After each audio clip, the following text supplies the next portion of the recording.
मेरा नाम देविंदर सिंह है जी। जर्नी का ना पूछो, जर्नी कैसी रही, जर्नी बहुत बैठ रही है। कब गए थे आप यहाँ? मैं यहाँ से 29 नवंबर गया था जी। कहाँ पर? यहाँ से थाईलैंड गए थे, जी। थाईलैंड से वियतनाम, वियतनाम से चाइना, चाइना से सल्वाडोर गए थे।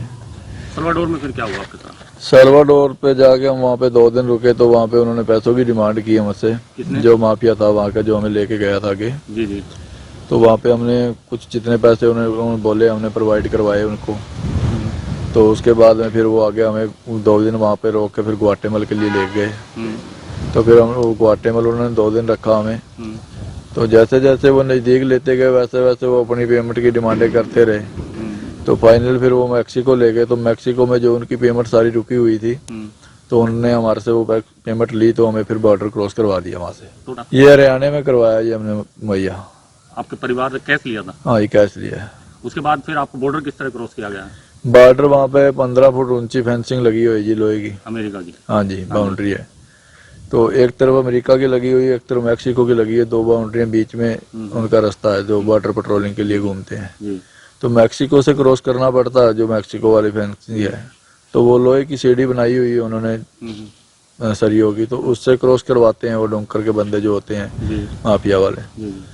तो उधर से चढ़ के उधर उतर जाते हैं। तो आगे बॉर्डर पेट्रोलिंग वाले अगर तो पास में है कहीं तो अपने आप आ जाएंगे लेने के लिए। तो नहीं है तो आप उनको 911 पे कॉल करेंगे तो आपको 5 मिनट में आगे उठा लेंगे वहाँ से। फिर जब आप आर्मी के हाथ चढ़े तो फिर किस तरीके से उन्होंने रखा आपको? उन्होंने हमसे कोई मतलब आर्मी ने गलत नहीं बोला हमें। वो अपने कैंप में ले गए जो वहाँ पे वो रखते हैं। वहाँ पे उन्होंने जाके हमारे फिंगर वगैरह करवाए। तो हमारी कुछ इंक्वायरी जो ऑनलाइन इंक्वायरी है वो की। जैसे मान लो कोई क्रिमिनल रिकॉर्ड तो नहीं है इनका कोई इंडिया में, वहाँ से भाग के क्राइम करके तो नहीं आए, उस चीज़ को वो चेक करते हैं। फिर उन्होंने हमें एक कैंप में डाल दिया जो उनका रूम बना हुआ था। वहाँ पे एसी वगैरह चलता है, बहुत ज़्यादा ठंड रहती है। सिंगल कपड़ों में रहते हैं, मान लो आप, आपको सिंगल कपड़े ही पहनने के लिए दिए जाएंगे। तो वहाँ पे बहुत ही यातनाएं आती हैं। खाने के लिए नहीं देते हैं, कुछ हल्का फुल्का ही देते हैं खाने के लिए कि जैसे आदमी बस जी सके। भरपेट कुछ नहीं मिलता है। फिर इंडिया रिपोर्ट करके किस तरह लाया गया? फिर इंडिया के लिए रिपोर्ट की उन्होंने, वहां से कोई प्रक्रिया नहीं की। वहां से तो ऐसे लेके आए कि हमको जैसे कोई कंट्री हमें चोरी से निकाल रही है वहां से, कि इनको कहीं रफा दफा करना है। बेड़ियां लगाई गई? बेड़ियां लगाई गई, पैरों में भी हाथों में भी बेड़ियां लगा के ले आए गए हैं। उसके बाद फिर वहां से अमृतसर लाया गया? हाँ, वहां से 2 तारीख में हम चले थे तो हमें 5 तारीख में यहाँ पे छोड़ा गया है। कितने लोग थे आप लोग? 104 लोग थे इंडियन। जिन कैंपों में आपको रखा गया था, जो माफिया के कैंप थे जिन्हें 40 लाख रुपए आपने दिए हैं, और भी कितने लोग? माफिया के कैंप नहीं है, माफिया तो अपने घरों में रखते हैं। मान लो जैसे 10 बंदे गए उनके पास में गए तो 10 बंदों को 4 दिन रखेंगे, 5 दिन रखेंगे, वो तो आगे निकालते रहते हैं, वो नहीं रोकते हैं। वो तो जो इनके यूएस आर्मी वालों के कैंप है, जो इन्होंने अपने कैंप बना रखे, वहाँ पे यूएस के लोग रखते हैं, सरकार रखती है वहाँ पे।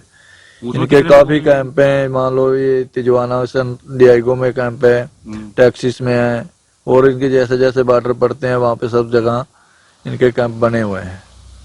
तो क्या लगता है 40 लाख रुपए देकर के आप अमेरिका से वापस आए हैं, क्या इस बीच में कहीं काम करने का मौका मिला? नहीं जी, नहीं, कहीं काम करने का मौका नहीं मिला। कितने पढ़े लिखे हैं आप? मैं स्कूल पास हूँ जी। क्या सोच कर गए थे यहाँ से, क्या काम आप अमेरिका में करेंगे? अरे काम यही था कि कोई जाके वहाँ पे यहाँ स्टोर में काम करेंगे, जब तक लाइसेंस वगैरह अप्लाई करेंगे ड्राइवरी का, तो उसके बाद में ट्रक वगैरह पे काम कर लेंगे, ट्रक्स वगैरह चलाने के लिए जी था। अब दोबारा सोच जाने की किसी देश में? नहीं, जब तो हिम्मत ही नहीं जाने के लिए। अमेरिका ने जो ये कदम उठाया है डिपोर्ट का, क्या सही समझते हैं आप? नहीं जी, बहुत गलत कदम है उनका। पहले उन्होंने आदमी बुलाए यहाँ से काम करने के लिए, अब उनको पीछे भगा रहे हैं। तो आप लोग जो गए थे, ये इलीगल तरीका है क्या? यही एक तरीका है वहां जाने के लिए? नहीं, ये है तो अनलीगल तरीका है, पर तरीका जो उनका वैसा तरीका उसको फॉलो नहीं कर सकते हम। उनके जो रूल नहीं फॉलो कर सकते हम जितने। इसलिए इलीगल ही अपनाना? हाँ, ये अपनाना पड़ता है। ज्यादातर लोग इलीगल ही जाते हैं? ज्यादा इसी से जाते हैं जी।